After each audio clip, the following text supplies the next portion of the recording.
മലയാള Janata news, വാർത്തയുടെ സത്യവും ധർമ്മവും. മലയാള ജനതാ ന്യൂസിന്റെ പുതിയൊരു ലൈവിലേക്ക് എവർക്കും ഒരിക്കൽ കൂടി സ്വാഗതം. ഞാൻ നിൽക്കുന്നത് പെരുന്തൂർ ജംഗ്ഷനിലാണ്. ഇവിടെ ഒരു വേറിട്ടൊരു പ്രതിഷേധം അഥവാ ഒരു ഒറ്റയാൾ പ്രതിഷേധം കണ്ടു. അതിന്റെ ഒരു ലൈവ് ടെലികാസ്റ്റ് ചെയ്യാനാണ് വിചാരിക്കുന്നത്. നമുക്കറിയാം, ബാബരി മസ്ജിദിന്റെ സംസ്ഥാനത്തിന് ശേഷം കോടതി വിധിയെ പ്രമാണിച്ച് ഇന്ന് അയോധ്യയിൽ രാമക്ഷേത്രം പ്രതിഷ്ഠാ പൂജ നടക്കുകയാണ്. അതിനെ ബഹിഷ്കരിച്ചുകൊണ്ട് അല്ലെങ്കിൽ അതിനെ പ്രതിഷേധിച്ചുകൊണ്ടുള്ള ഒരു ഒറ്റയാൾ പ്രതിഷേധമാണ് ഇവിടെ പൊതുപ്രവർത്തകനായ MBRS നടത്തുന്നത്. അതാണിപ്പോൾ കാണുന്നത്, അതാണ് ലൈവ് ഇടുന്നത്. ഏകദേശം എല്ലാ ഭാഗത്തും കറങ്ങി ഇവിടെ എത്തിയെന്നാണ് അറിയാൻ സാധിച്ചത്. അപ്പോൾ ഒരു വെറൈറ്റി ഒരു പ്രതിഷേധമായതുകൊണ്ട് തന്നെ ലൈവ് ഇടാമെന്ന് വിചാരിച്ചു.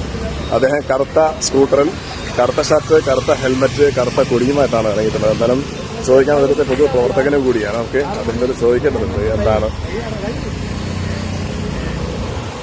എന്താണ് ഇങ്ങനെ ഒരു പ്രതിഷേധം ഒറ്റയ്ക്ക് ഒരു കറുത്ത ബാഡ്ജ് ധരിച്ച് ഇങ്ങനെ ഇറങ്ങാണ്ടായ കാരണം എന്താണ്? രാജ്യം വല്ലാത്ത ഭീതിയിൽ ആണ്ടുപോവുകയാണ്. അടുത്ത ദിവസങ്ങളിൽ നമുക്കറിയാം, മതങ്ങളുടെ ആരാധനകളുടെ പേരിൽ, വിശ്വാസത്തിന്റെ പേരിൽ മതവിശ്വാസികളെ രണ്ടും മൂന്നും തരമാക്കാൻ വേണ്ടി, രാജ്യത്തെ തകർക്കാൻ വേണ്ടിയിട്ട് ഒരു സംഘം ആളുകൾ, അതിന് ഭരണാധികാരികൾ കൂട്ടുനിൽക്കുന്ന ഈ വേളയിൽ വിദ്യാഭ്യാസമുള്ള ആളുകൾ, സാധാരണക്കാർ മാത്രമല്ല വിദ്യാസമ്പന്നർ പോലും ആശങ്കയിലാണ്. നമ്മുടെ രാജ്യം എങ്ങോട്ടാണെന്നുള്ളതാണ്. എല്ലാത്തിലും രാജ്യം രണ്ടോ മൂന്നോ ആയിട്ട് വിഭജിക്കുമോ എന്നുള്ള ഭയം സാധാരണക്കാരുടെ ഇടയിൽ വളർന്നുകൊണ്ടിരിക്കുന്നു. ഏറ്റവും ഒടുവിൽ നമുക്കറിയാം, ഇന്ത്യയുടെ പ്രതീക്ഷയായ, ഇനിയെല്ലാം തകർന്നു വന്ന ഘട്ടത്തിൽ ഒരു പ്രതീക്ഷയായ രാഹുൽ ഗാന്ധിയെ ആൾക്കൂട്ടങ്ങൾ തടയുകയാണ്. ആ മനുഷ്യന്റെ സഞ്ചാര സ്വാതന്ത്ര്യം തടയുകയാണ്. ഇതിന് ഭരണാധികാരികളും ഭരണകൂടങ്ങളും ഒത്താശ ചെയ്യുകയാണ്. രാജ്യത്തെ മതവിശ്വാസികളെ കപട മതവിശ്വാസി പറഞ്ഞ് പറ്റിക്കുകയാണ്. ഇതിനെതിരെ തന്നാൽ കഴിയുന്ന രീതി, അണ്ണാങ്കുഞ്ചും തന്നാലായതുപോലെ എന്നോണം എന്റെ ഒരു ചെറിയ പ്രതിഷേധമാണ് എന്റെ നാട്ടിൽ ഞാൻ ഇതുവഴി അറിയിക്കാൻ ആഗ്രഹിക്കുന്നത് പൊതുസമൂഹത്തോട്. അതായത് എങ്ങനെയാണ് ഒരു രാഷ്ട്രീയ പാർട്ടി എന്ന നിലയ്ക്ക് അല്ലെങ്കിൽ ഒരു പ്രവർത്തകൻ എന്ന നിലയ്ക്ക് ചെയ്യുന്നതാണ്, അതോ വേറെ ഒരു പൗരൻ എന്ന നിലയ്ക്കാണ് ചെയ്യുന്നത്? ഒരു പൊതുബോധം മനസ്സിനകത്ത് വന്നതിന്റെ ഫലമായിട്ടാണ്. നമ്മുടെ രാജ്യം ആശങ്കയിലാണ്. ഞാൻ പറഞ്ഞത്, ഭയപ്പെട്ട് നിൽക്കുകയാണ്. സ്കൂളുകളിൽ, ആശുപത്രികളിൽ ആളുകൾക്ക് പോകുമ്പോൾ ഇടത്തിൽ വെച്ച് ആരെങ്കിലും ആക്രമിക്കുമോ എന്നുള്ളൊരു ഭയം ഇന്ത്യയുടെ ഗ്രാമങ്ങളിലുണ്ട്. അതില്ലാതാക്കാൻ വേണ്ടി രാജ്യത്തിന്റെ ഭരണാധികാരികൾ ഭരണകാര്യങ്ങൾ ഇടപെടുകയും അതിനപ്പുറം ഇടപെടാതിരിക്കുകയും ചെയ്യുന്നതിന് വേണ്ടിയിട്ടുള്ള ഒരു വ്യക്തിപരമായ ഒരു സാമൂഹ്യ പ്രതിബദ്ധതയോടുകൂടിയുള്ള ഒരു വേറിട്ട പ്രതിഷേധമാണ് ഞാൻ ആഗ്രഹിക്കുന്നത്. അങ്ങനെയാണ് ഇന്ന് മൊത്തം നമ്മുടെ നാട് മൊത്തം നടന്നു. എപ്പോഴും ആരംഭിച്ചതാണ് ഈ ഒരു പ്രതിഷേധം യാത്ര? ഇന്ന് ഉച്ചയ്ക്ക് 2 മണിക്ക് ആരംഭിച്ചതാണ് ഈ യാത്ര. ഇപ്പൊ മണി 6-7 മണി വരെ എല്ലാവരും, സ്ത്രീകളും കുട്ടികളും വൃദ്ധന്മാരൊക്കെ ഇതിന്റെ കുറിച്ച് ചോദിച്ചു. ഞാൻ പറഞ്ഞു, നമ്മുടെ രാജ്യം വിഭജിക്കാതിരിക്കാൻ വേണ്ടി, രാജ്യത്തിന്റെ ആശങ്കകൾ അകറ്റാൻ വേണ്ടി, അതിനു വേണ്ടിയിട്ടുള്ള ഒരു പ്രയാണത്തിന്റെ, എന്നെപ്പോലെ കോടിക്കണക്കിന് ആളുകൾ ഇന്ത്യയുടെ ഗ്രാമങ്ങളിൽ ഇത്തരം പ്രതിഷേധങ്ങൾ ഒറ്റയായും ഒക്കെ നടത്തുന്നുണ്ട് എന്ന് ഞാൻ മനസ്സിലാക്കുന്നു. ഇതിന്റെ ഒരു ഭാഗമായി ഞാൻ എന്റെ മനസ്സിൽ തോന്നിയൊരു ആശയമാണ് ഇങ്ങനൊരു പ്രതിഷേധം. അല്ല, ഈ പ്രതിഷേധം കൊണ്ട് പൊതുബോധമുള്ള അല്ലെങ്കിൽ ഇന്ത്യ രാജ്യത്തിന് ജീവിക്കുന്ന മലയാളികളോട് അല്ലെങ്കിൽ പൊതുജനങ്ങളോട് എന്താണ് ഉണർത്താനുള്ളത്? സത്യത്തിൽ കോടതിയാണ് ഇത് വിധിച്ചത്. അത് ഇത്രയും വർഷമുണ്ടെങ്കിലും ബാബരി മസ്ജിദിന്റെ അത് കിട്ടിയില്ല. അത് അയോധ്യയ്ക്ക് കൊടുത്തു. പകരം അവർക്ക് വേറൊരു മസ്ജിദ് വയ്ക്കാനുള്ള സ്ഥലം കൊടുത്തു. ഇതിനെങ്ങനെ കാണുന്നുണ്ട്? സത്യത്തിൽ കോടതി അംഗീകരിക്കുകയല്ലേ വേണ്ടതൊരു ഭാരതീയൻ എന്ന നിലയ്ക്ക്? തീർച്ചയായിട്ടും കോടതിയെ അങ്ങേയറ്റം കോടതിയെയും കോടതിയുടെ വിധികളെയും അംഗീകരിക്കുകയും അതിലധിഷ്ഠിതമായി ജീവിക്കുകയും ചെയ്യുന്ന ഒരു വ്യക്തിയാണ്.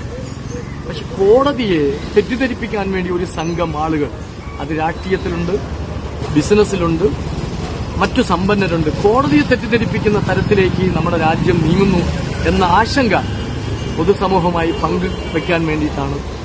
അത്തരത്തിലുള്ള കോടതിയെ തെറ്റിദ്ധരിപ്പിക്കാതിരിക്കാൻ ജനങ്ങളോട് ഒരു ഉണർത്തുപാട്ടായി, അല്ലെങ്കിൽ അവരോടൊന്ന് ബോധ്യപ്പെടുത്താനാണ് ഈ ഒരു ചെറിയ പ്രതിഷേധം എന്നോളം എന്റെ യാത്ര. ഇനി എങ്ങോട്ടാണ് ഈ യാത്ര? ഇനി എങ്ങോട്ടാണ് പോവുക? ഇവിടുന്ന് നേരെ അമ്പലത്തറ, പരമൻകുന്ന്, മണക്കാട് അങ്ങനെ പോകാനാണ്. എത്ര മണി വരെ ആയിരിക്കും ഉണ്ടായിരിക്കുക? ഏകദേശം 7 മണി വരെ. ഉച്ചയ്ക്ക് 2 മണി മുതൽ 7 മണി വരെയാണ്. ഒരു കോൺഗ്രസ് പാർട്ടിയുടെ ഒരു പ്രവർത്തകൻ എന്ന നിലയ്ക്ക് അല്ലെങ്കിൽ ഒരു സ്ഥാനം വഹിക്കുന്ന ആളെന്ന നിലയ്ക്ക് മറ്റാരെങ്കിലും ക്ഷണിക്കാത്തതാണോ, അവർ കൂടാത്തതാണോ ഇതിലേക്ക്? അല്ല, അങ്ങനെ ഇന്ന് കണ്ടില്ല, ഇങ്ങനെ കൂട്ടം കൂട്ടമായിട്ടുള്ള പ്രതിഷേധങ്ങൾ ഒരുപക്ഷെ നമ്മുടെ പരിധി വിട്ടു പോകും എന്ന് വിചാരിച്ചിട്ട് കോൺഗ്രസിന്റെ ഏറ്റവും പ്രൗഢമായ നേതാവ് രാഹുൽ ഗാന്ധിയെ ആൾക്കൂട്ടം, സംഘപരിവാർ ആൾക്കൂട്ടം തടയുകയാണ്.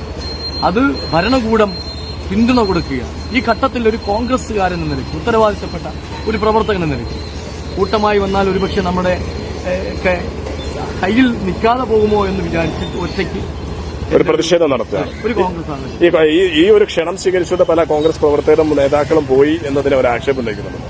അതിനെങ്ങനെ കാണുന്നത്? സത്യത്തിൽ ഒരു പ്രതിഷേധം കോൺഗ്രസ് പാർട്ടിയുടെ പ്രവർത്തകൻ എന്ന നിലയ്ക്ക് താങ്കൾ ചെയ്യുമ്പോൾ പലരും ആ ക്ഷണം സ്വീകരിച്ചുകൊണ്ട് അവിടെ പോവുകയും ചെയ്യുന്നു. ഞാൻ മനസ്സിലാക്കുന്നത് അതൊക്കെ ശുദ്ധ അസംബന്ധവും അത് വസ്തുതാവിരുദ്ധവുമാണെന്നാണ് ഞാൻ മനസ്സിലാക്കുന്നത്. കോൺഗ്രസ് പാർട്ടി അതിശക്തമായി ഇത്തരം പരിപാടികളിലോ പ്രാദേശികമായി നിങ്ങളുടെ ചുറ്റുപാട് നടക്കുന്ന പരിപാടികളിലോ ഇടപെടരുത്, ഭാഗമാകരുതെന്ന് പ്രത്യേക നിർദ്ദേശം പാർട്ടിക്കകത്തു നിന്ന് നമുക്കുണ്ടായിട്ടുണ്ട്. അതുകൊണ്ട് തന്നെ ആ പിൻബലത്തിലാണ് അങ്ങനെ ഇതുമായി ബന്ധപ്പെടരുത്, ഇത് ഒരു ഒരു ഒരു ഒരു മതത്തിന്റെ വിഷയമല്ല, ഒരു വൃത്തികെട്ട രാഷ്ട്രീയത്തിന്റെ വളർച്ചയ്ക്ക് വേണ്ടിയിട്ടുള്ള ഒരു ഫ്രോഡ് രാഷ്ട്രീയമാണ് എന്ന് കോൺഗ്രസ് പാർട്ടിയുടെ കൃത്യമായ ബോധനത്തിന്റെയും വ്യക്തതയുടെയും അടിസ്ഥാനത്തിലാണ് ഒരു പ്രവർത്തകൻ എന്ന നിലയ്ക്ക് ഞാൻ ഇത്തരം സമരമുകളിലേക്ക് പ്രതിഷേധത്തിലേക്ക്. Okay, thank you. അപ്പോൾ എന്തായാലും അദ്ദേഹം യാത്ര തുടരുകയാണ്. ഏകദേശം രാത്രി വരെ ആ യാത്ര ഉണ്ടാകുമെന്നാണ് അറിയാൻ സാധിച്ചത്. ഈ പറഞ്ഞതുപോലെ രാജ്യം കൊടുത്തതാണ്, അല്ലെങ്കിൽ അതിനൊരു പ്രതിഷേധം അറിയിച്ചുകൊണ്ടാണ് പലയിടത്തും ഇന്ന് അതിന് വേണ്ടിയുള്ള ഒരു പ്രതിഷേധ പ്രകടനങ്ങൾ നടന്നിട്ടുണ്ട്. അതിപ്പോൾ പരുത്തിക്കുഴി എത്തിയതിൻ്റെതാണ് ഇപ്പോൾ പ്രേക്ഷകർ കണ്ടതും. എന്തായാലും ഈ പറഞ്ഞതുപോലെ വർഷങ്ങളായി മുസ്ലിങ്ങൾ ആരാധിച്ചു കൊണ്ടിരുന്ന ഒരു ആരാധനാലയം അത് നിശാസനം ചെയ്യുകയും അതിവിടെ രാമക്ഷേത്രം പണിയുകയും ചെയ്തു. അതിന് കോടതി അനുവാദം കൊടുത്തു. ഇപ്പോൾ കോടതി അംഗീകരിക്കേണ്ടത് എല്ലാവരുടെയും ബാധ്യതയാണ്. അത് ബാധ്യതയാണ്. എന്നാൽ അതിന്റെ പ്രതിഷേധം അറിയിച്ചുകൊണ്ട് പല പ്രവർത്തനം നടക്കുന്നുണ്ട്. സത്യത്തിൽ ഇത് ഭാരതത്തിന്റെ ഐക്യത്തിൽ അല്ലെങ്കിൽ ഒരു പൈതൃകത്തിന് കളങ്കമേറ്റു എന്ന് തന്നെയാണ് എല്ലാവരും വിശ്വസിക്കുന്നത് പറയുന്നത്. പക്ഷേ കോടതിയെ നിരുപാധികം അനുസരിക്കുകയാണ്. അതിന്റെ ഒരു പ്രതിഷേധമാണ് ഇപ്പോൾ ഇവിടെ പൊതുപ്രവർത്തന അനസ് അറിയിച്ചത്. എന്തായാലും ഈ ലൈവ് ഇവിടെ വൈൻഡപ്പാണ്. നിങ്ങൾക്ക് നിങ്ങളുടെ കമന്റ്സുകൾ നിങ്ങൾക്കും ഇതിലും രേഖപ്പെടുത്താം. എന്താണ് ഒരു ഇന്ത്യൻ പൗരൻ എന്ന നിലയ്ക്ക് നമ്മൾ ചെയ്യേണ്ടത്? കോടതി വിധിയെ എങ്ങനെ കാണുന്നുണ്ട്? ഇന്നത്തെ ഈ ഒരു പ്രതിഷേധ ദിനത്തിൽ പലരും അവധി പ്രഖ്യാപിക്കുകയും ഉണ്ടായി. പലരും ഇതിനു വേണ്ടിയുള്ള അനുകൂലിച്ചും പ്രതികൂലിച്ചുമുള്ള പ്രവർത്തനങ്ങൾ പലയിടത്തും പ്രതിഷേധമായും അനുകൂലിച്ചും നടക്കുന്നുണ്ട്. എങ്കിൽ എങ്ങനെ നിങ്ങൾ കാണുന്നുണ്ട്? നിങ്ങൾക്കും നിങ്ങളുടെ അഭിപ്രായങ്ങൾ രേഖപ്പെടുത്താം. എന്നാൽ ഈ ലൈവ് ഇവിടെ വൈൻഡപ്പിയാണ്. പുതിയ ന്യൂസുമായി കാണുന്നത് തൽക്കാലം ഇവിടെ ബൈ. മലയാള ജനതാ ന്യൂസ്, വാർത്തയുടെ സത്യവും ധർമ്മവും. വാർത്തകൾ, വിശേഷങ്ങൾ അറിയാൻ ഈ ചാനൽ ഫോളോ ചെയ്യുക. യൂട്യൂബ് ചാനൽ സബ്സ്ക്രൈബ് ചെയ്യുക.